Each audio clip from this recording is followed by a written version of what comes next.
ఒక senior leader పోలీసుల కస్టడీలో ఉంటే ప్రొటెక్షన్ ఇవ్వాల్సిన అవసరం పోలీసుల మీద ఉంటుంది. కానీ మాచర్ల వెళ్తుంటే ఆయన మీద దాడి చేయడానికి కూడా ప్రయత్నించారు.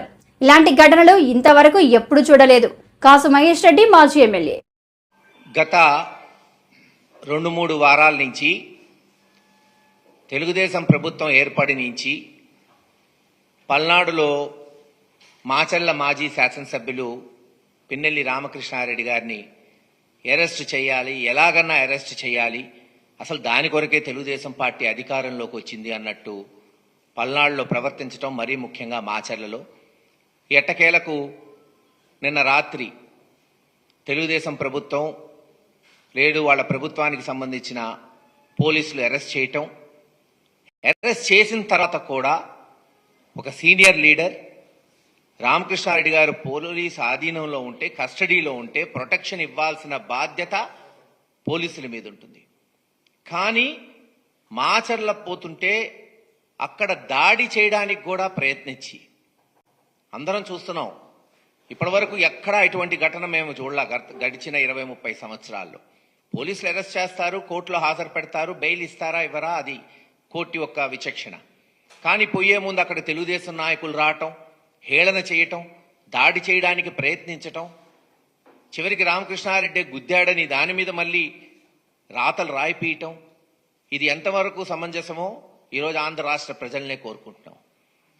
నిజంగా చూస్తే ఈరోజు మీరు ఏదైతే ఈవీఎం కేసు అని ఎలక్షన్ పోలింగ్ అయినప్పటి నుంచి ఊదరగొట్టి మరి అరెస్ట్ చేయించారో రామకృష్ణారెడ్డి గారిని, దాంట్లో కోర్టు నిన్న రాత్రి బెయిల్ ఇచ్చేసింది.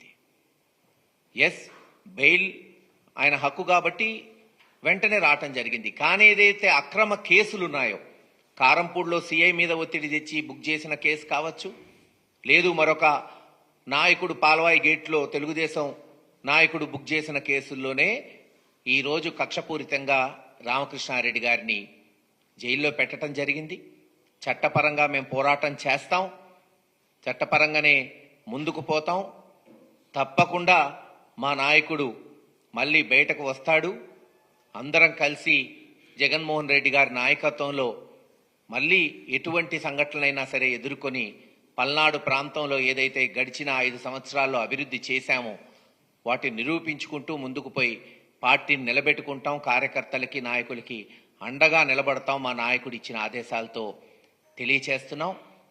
అలాగే గడిచిన వారం రోజుల నుంచి మనం చూస్తున్నాం, ఏదైతే వైఎస్ఆర్సీపీ ఆఫీసులు చట్టపరంగా, ఇదిగో దాదాపు 2016లో తెలుగుదేశం ప్రభుత్వం ఉన్నప్పుడే జీవో తెచ్చారు.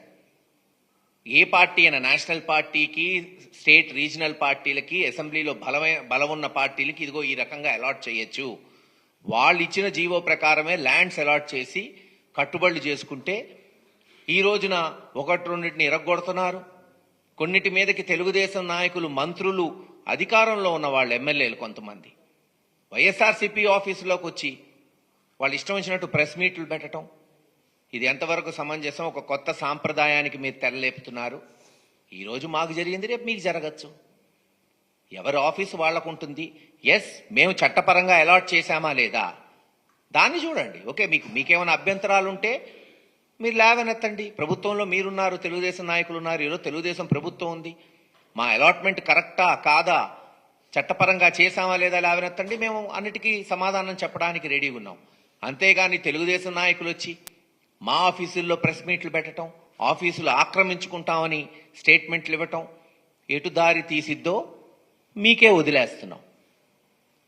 ఎదురుదాడి రాజకీయాలు ఎవరికీ మంచిది కాదు. ప్రజాస్వామ్యంలో చట్టపరంగా మేము చేశామా లేదా మీరు చూసుకోండి. రూల్ ప్రకారమే అన్ని జీవోలు క్యాబినెట్లో పాస్ అయిన తర్వాతనే వైఎస్ఆర్సీపీకి ల్యాండ్ అలాట్మెంట్ జరిగింది. ఆఫీసులు కట్టుబడి చేస్తున్నామని తెలియచేస్తున్నాం.